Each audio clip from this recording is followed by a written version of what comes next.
रहीम पूरे पाकिस्तान से अप्लाई कर सकते हैं। आपको पूरा इश्तिहार दिखाऊंगा। हुकूमत पाकिस्तान की तरफ से ये नौकरियां आई हैं। देखें, सबसे पहले असिस्टेंट की जॉब है, ग्रेजुएशन वाले सारे अप्लाई कर सकते हैं। अकाउंटेंट की जॉब है, स्टीनोटाइपिस्ट की जॉब है, इसके अलावा क्लर्क वगैरह सारे जो भी हैं, ठीक है। उसके बाद आप देख सकते हैं मैं आहिस्ता आहिस्ता आगे कर रहा हूँ। ये पूरे पाकिस्तान से इसमें अप्लाई कर सकते हैं। Laboratory assistant, matric based jobs है, प्राइमरी बेस्ड जॉब्स हैं। आप देख सकते हैं ये पूरा इश्तिहार आपके सामने मैंने रख दिया है। ये देखें, ये पूरा इश्तिहार आपके सामने है। पूरे पाकिस्तान से इसमें अप्लाई कर सकते हैं। लास्ट डेट जो इसकी बताता चलूँ, वो 14 मार्च 2023 इसकी लास्ट डेट है।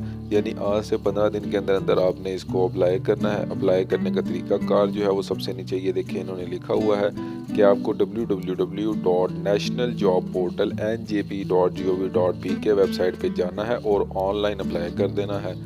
अगर कोई चीज़ आपको नहीं समझ आती तो मुझसे कमेंट्स में पूछ सकते हैं। ये आपके सामने एक दफ़ा इश्तिहार दोबारा रिपीट कर दूँ। चैनल को सब्सक्राइब कर लें अगर डेली बेसिस पे ऐसे रोज़ाना की बुनियाद पे नौकरी हासिल करनी है तो। अल्लाह हाफिज़।